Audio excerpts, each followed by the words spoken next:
I forgot to mention Happy Republic Day. I wore the red, black, and white and all of that, and I completely forgot to wish the Republic of Trinidad and Tobago a happy and blessed Republic Day. I know I'm a bit late, but we did not air for a couple days, and I said I had to extend that wonderful greeting when I got the chance. So happy Republic Day to you, and blessings to each and every one. Now, I told you before we went to the break that a very good friend of the show is back, Mr. Micheal Stewart. And Mr. Stewart is one of those persons that he speaks to you at any level. There's no masking with him, there's no arrogance with him. And it's really refreshing to have such a mentor, such a personal coach in our midst. So let me take the time to welcome you once again. Thank you very much. Yeah. Happy to be back. Thank you so much for coming. This is a more comfortable role, though. Yeah. The one before was a bit ticklish. Yeah. Well, because I like to talk topics, and the last one, it was focused on me. So Yeah, this one I'm okay with. But it's good at least once in a while to be able to speak. It was a nice anew. experience. It was a nice experience. Yeah. I like that for the person's coming to sit. Let's get to know you, the person. Yes. I mean, the accolades are there, the awards are there, and everything, but sometimes we need to just know you. Yeah? Appreciate it. Yes. So today is one of those topics. Why do people lie in relationships? Where do we start? You're the expert. Let's go. I will interject at some point As in we time. go along. Yeah. Well, lie, it's such a strange thing is that we categorize lies. Mm-hmm. So if somebody of high office is lying or somebody who is revered, we call that a white lie. If it is in the court, you call that perjury, I guess you call that there. Mm-hmm. Yeah. Right. If it is somebody who might be in politics, you might call it falsehood.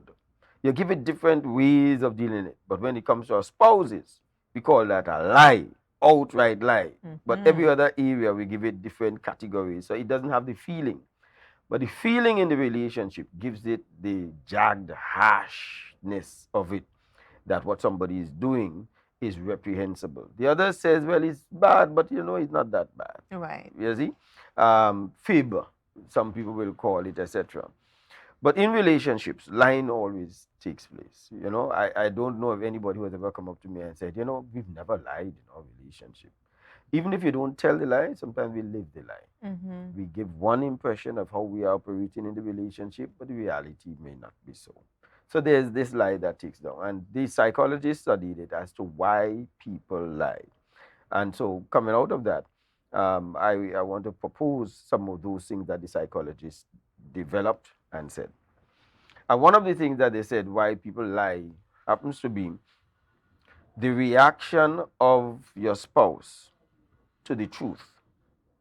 If the reaction of the spouse to the truth is negative, hostile, and angry, your spouse may save themselves that issue by going for a lie instead, because you may get a different reaction. So that tells us that even in relationship, we should try as much as possible to temper the way how we manage the information that we get, that we don't fly off the top. We listen to how we also tell lies in that whole aspect of the truth versus the lie. Tell me the truth. I prefer you tell me the truth than to lie for me. And when you do hear the truth, the way the person carries on, it tells the other person who told the truth before, next time I will lie because I didn't like the way how they carried on. So it is the reaction. As parents, we tell our children, listen, come clean, tell me the truth and I wouldn't punish you. Just tell me the truth. And then as parents, I have done it. Mm-hmm. When I did hear the truth, I wanted to punish because I felt it was punishable. But I already gave my word. And we do that also in relationship, where the truth is too shocking to really let it pass, just so. Yeah. You see? And is lying used as a shield? Lying, they said, okay, yes, it is. a shield. If, for example, that you don't want to appear bad, let's say that the person has done something wrong in the past and they are repeating that wrong, but they want to appear as recovered, healed, restored, but now I've done it again, whether it is drinking, infidelity, or whatever it is, I've been caught again, but I don't want to look so bad. So I'm going to shield that persona with a lie. Wow, I love the way that you touched on that because the role of communication and this word communication has been buzzing about for so many days this week. In my experiences this week, I have heard the word communication so many times. But the discussion is the lack thereof. What role does this play in lying in a relationship?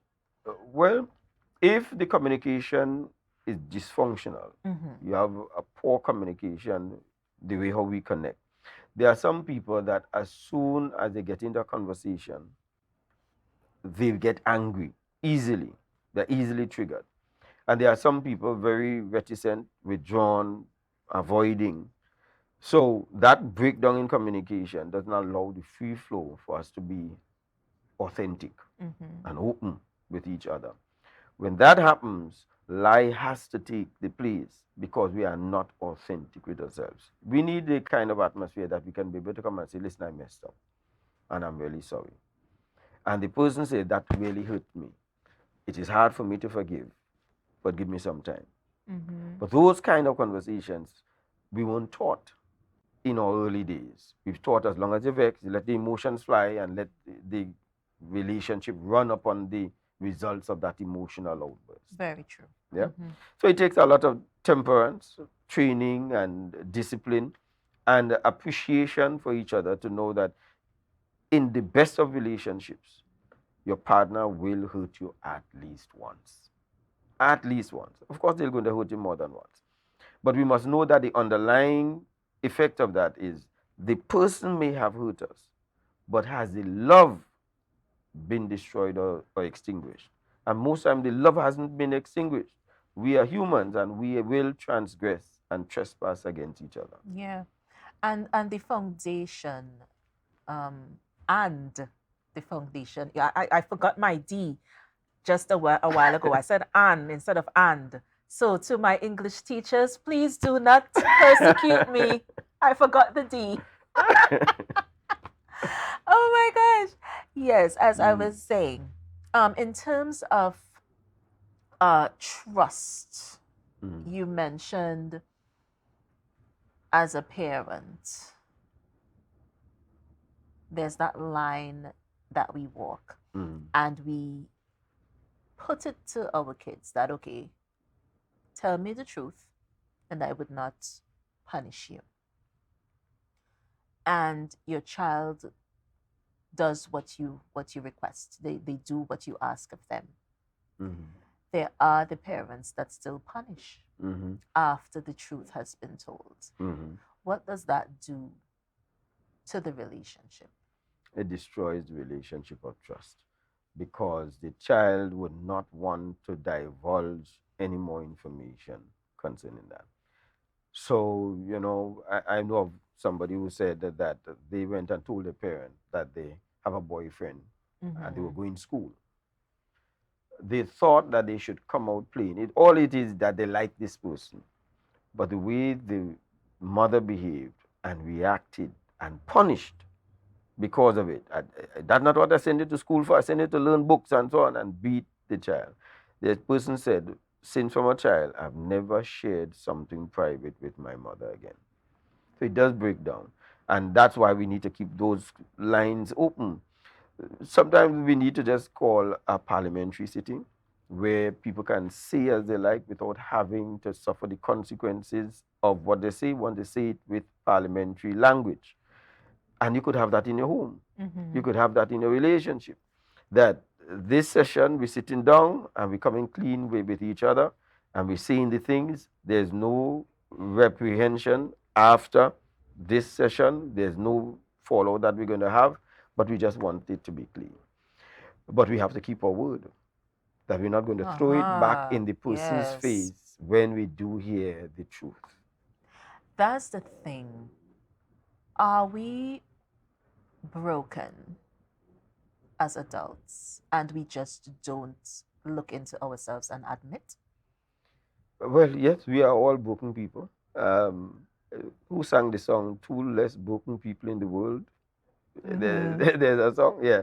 So we are definitely broken people, and we have to recognize that the person is not the one only who's broken, but I am also broken.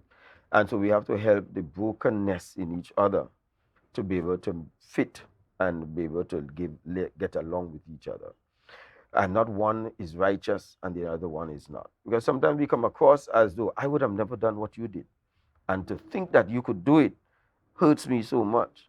But you may not have done it to this person, but have you done it to somebody else? Have you done something also that hurt somebody else? And we all will do something to hurt somebody else. So we should not come across as though we are so pristine, you see, because we are broken people. Yeah, and another thing is doing that that judgment. There's that judgment vibe that we give sometimes as human beings. And the discussion takes a turn. It either does not happen or it takes a turn for the worst. And what do we how do we navigate around that in terms of better communication? Because you just said, you take the pristine route and say, well, I would have never done this to you. And then there's that the wall comes up there. Yes. So the future discussions may or may not happen. And if they do, it's like a whirlwind of chaos and emotion. In fact, when you have the righteous look, you are now influencing the other person to lie to come up to your righteousness.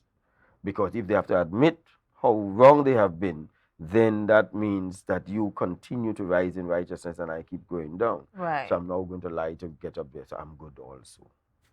That's the thing. We're gonna wrap in a few seconds.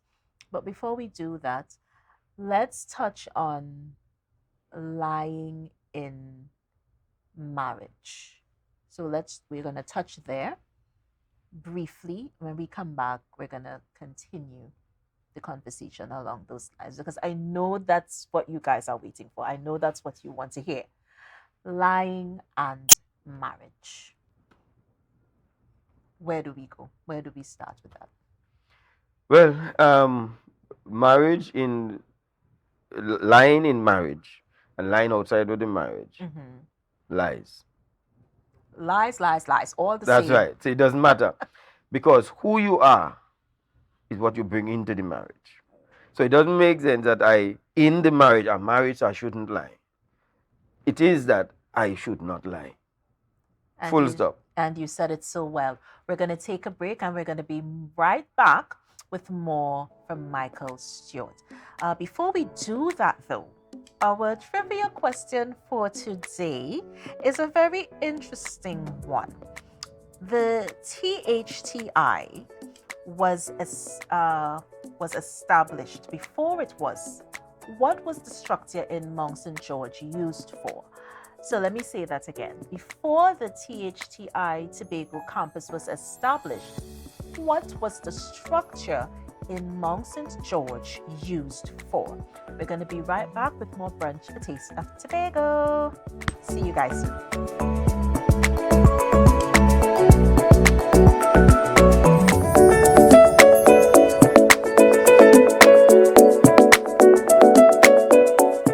Are back with Brunch, a taste of Tobago. I am absolutely loving this discussion, and I'm absolutely loving the fact that I wore red, white, and black today. I don't know about you, but I'm just loving the vibe right now. So we are back with Mr. Micheal Stewart. Before we went to the break, we were speaking on lying and marriage. Yeah. And you started with the fact that a lie is just that, A no lie matter is a how lie. you sugarcoat. Yes, yes.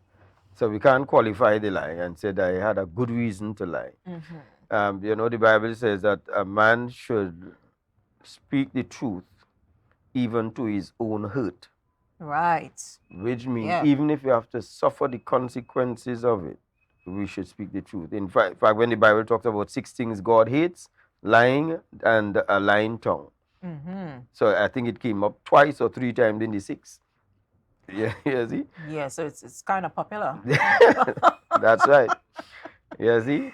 So in the relationship, there are times that you don't want to lose your spouse. You don't want the marriage to break up. And you lie in order to keep the marriage going. But you keep the marriage going on a false sense of security and stability. If or when the truth does come out and the lie is exposed, it hurts more to the person because they feel I have been living a lie. The other person thinks that I've been living a lie for so long when you know the truth. And then the question is, who else knew the truth? Let's say it is infidelity. And the person realized for years that we have been doing this. And you have been doing that. Your friends know. That person would not want to go out with your friends again. They wouldn't want to be seen in public with you because they'll say that I must be looking like a fool because I did not know all of this was going on. So it has its repercussions, even though the person would have told a lie originally to prevent the person leaving. But it could escalate now that the person would want to leave because they were lied to, particularly if it was for a protracted period of time. Oh, wow. Why are persons fearful of telling the truth to their spouses? Hmm. Why is there? I know it's vast and there's so many ways this conversation could go. Yeah.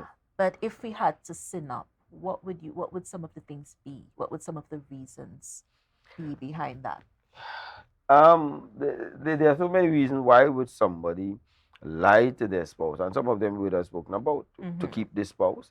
It could have been also because um, there are times that, as the psychologist would have said, some people lie because they have met to the end of the relationship anyway, Right. so they really don't care.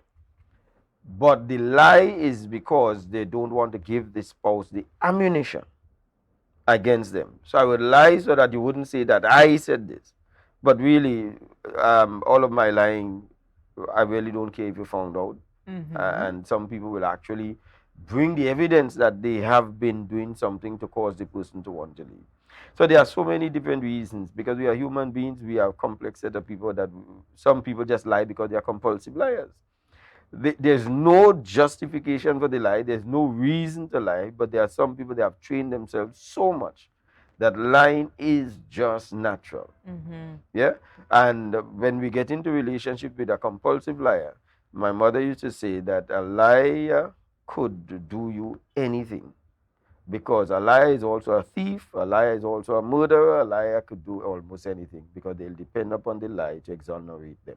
Yeah. And somebody made a statement recently that when someone is very talkative, they most times are liars. And I found it was so hilarious.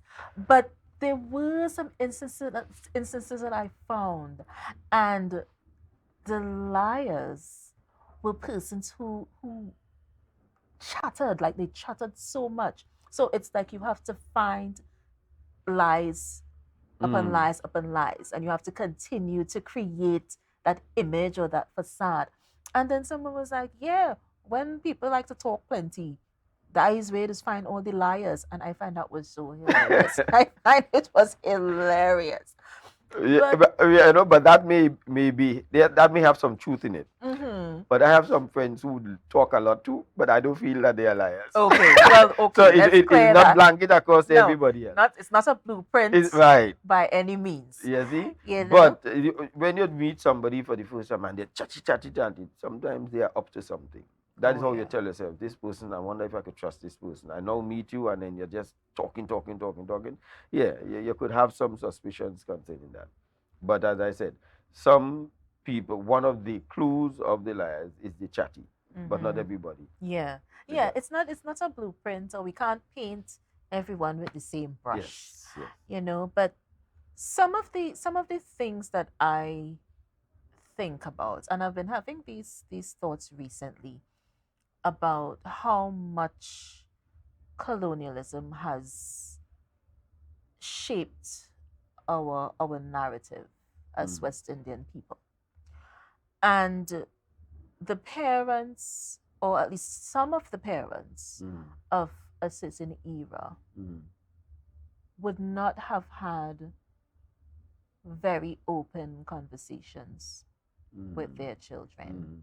mm, mm, mm, So we come out of that and we don't communicate in the way we should. mm, I recently had, just some thoughts, because I usually thoughts buzz through my head and I have to get up and write it down. That's just the type of person I am. If I don't, I forget. So I mm, have to get up and write it down. And there are certain characteristics that the adults look for in their children. So we're just going to go back to adults and their children for a second. And for me, I had to tell myself, as a mom, as a parent, that I would be the parent that I didn't have. mm, And that is what I make mistakes, but I try my best to embody that. I try my best to live that. And so the conversation was not very open with parents of a certain era. And so you have the adults coming out of that, and the communication is nowhere mm. where it needs to be. So we are afraid to talk about even the simplest things and have the simplest discussions. How do you feel about that? I think there's validity in that, that we did Mm-hmm. not have the openness, and probably because we have the Caribbean socialization. If you take a 6-year-old child in the Caribbean to speak and watch how they confidence to express themselves vis-a-vis an American 6-year-old, the American 6-year-old is going to be outspoken, Mm-hmm. well articulated, etc. But we have really contributed towards our children holding back on their potential to Mm-hmm. express self and so on, because probably that is a science and a research that we should go into to find Yeah. out what we need to do to change that. And at the same time, there are some parents concomitantly give too much of a conversation to children that they should not be in. Mm-hmm. And they allow the children to get into adult conversation that I don't think it is in the interest of that child to be speaking on those topics at that age. Right. So we now see children 12 years old talking about they're engaging in sex, and 13-year-old and so on, because they access to the device and so on, open them up to such a thing that they are now making the mistakes we made older. They are making it younger. Mm-hmm. And the repercussions are dire in their case, because we didn't have all of these STDs, etc., in those days. But now the mistakes that they could make could have some long lasting impact upon them, psychologically and physically, because of their age. So before we wrap, what is the road we should take for better communication? I think that um, it is so multifaceted Mm-hmm. that we can do training programs, discussion, how do parents communicate with children, especially in today's era. Right. And we can talk about how we can communicate in relationships, and that's what we do in our counseling sessions at my office. We help parents and couples learning how to be able to better communicate without the hostility, without having to let the emotion take care of you, but rather using it in wisdom, and listening to somebody say something that you don't agree with, and just let them finish it. And when they are finished, you now respond to what they have said and not to the way how you feel by what they said. You see, but it really takes a lot of training and a whole re-socialization of the community for us to change that mindset. Yeah, and well, hopefully the narrative is changing. It may be slow, but at least it's changing. And on that note, we just want to thank you so much for being a part of Brunch, having this wonderful discussion. You guys should tune in to Mike at Night. It's a wonderful, wonderful program on Facebook. Actually, this topic is something that you would have Yes, discussed recently. yes, yes. And we just want to And I continue think to empower you. tomorrow night, I think we're doing why men lie. Okay. Ooh, hello, you. Yeah. Okay. Interesting, interesting. So we're going to take a break and we're going to be right back with more Brunch, a taste of Tobago. Miss Dixie Ann Daniel joins us, Eye on Bagel feature. I hope you guys are following. So this was Health Corner, and now we're going to Eye on Bagel. So we're going to be right back with more from Dixie Ann. See you soon.